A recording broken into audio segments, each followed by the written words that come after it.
Magawa ng labs. Itlogan ng manok. Ayan. Kasi nangingitlog na yung manok ng labs.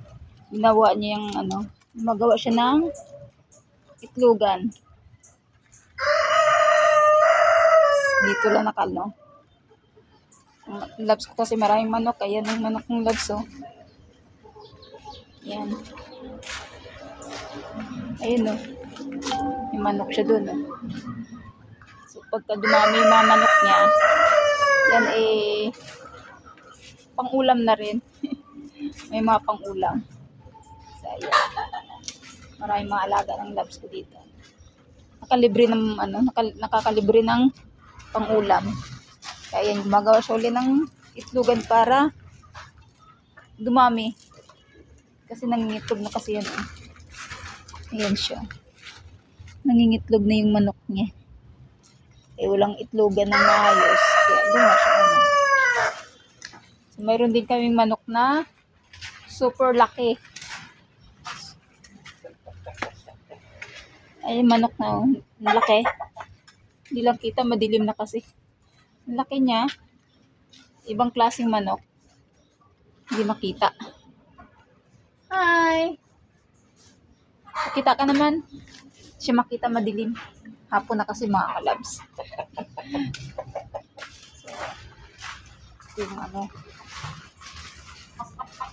yun yung galing ng labs. So, gumawa siya ng paraan. Ayos kaya yan, labs. Baka mahulog yung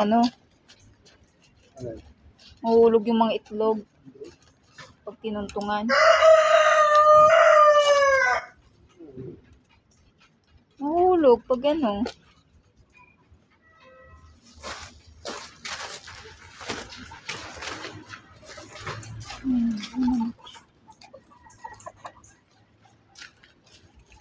lakas din kasi ulad dito kanina mga kalabs. Kaya medyo madilim na. Mag-aalas 6 na rin kasi.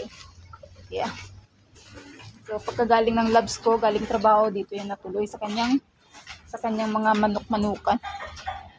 Ayan. Yung mga manok ng alaga para pagka gusto kumain, ayan, na lang, di ba? Kaysa bibili. Manok Tagalog.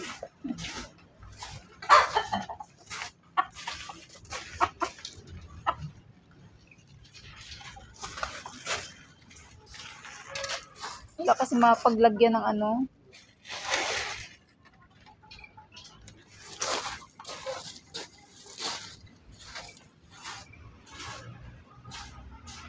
Bali naman kung isa labs bali yung kawayan.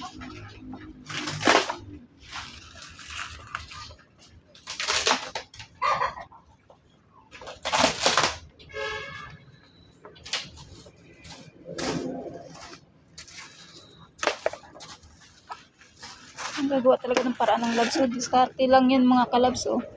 Ang labs ko yung maparaan. Hindi naman kaya maulanan yan labs. Tatakpan. Lalagyan ng bubong. Lagay pa pala ng bubong.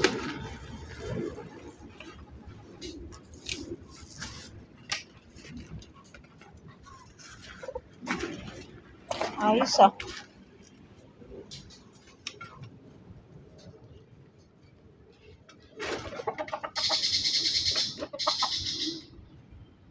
Kapus. Ito, isa.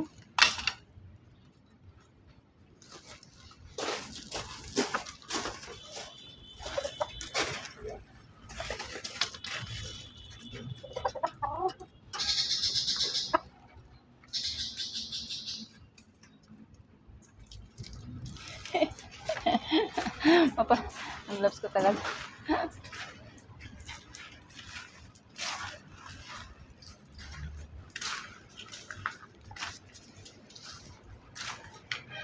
Ayan.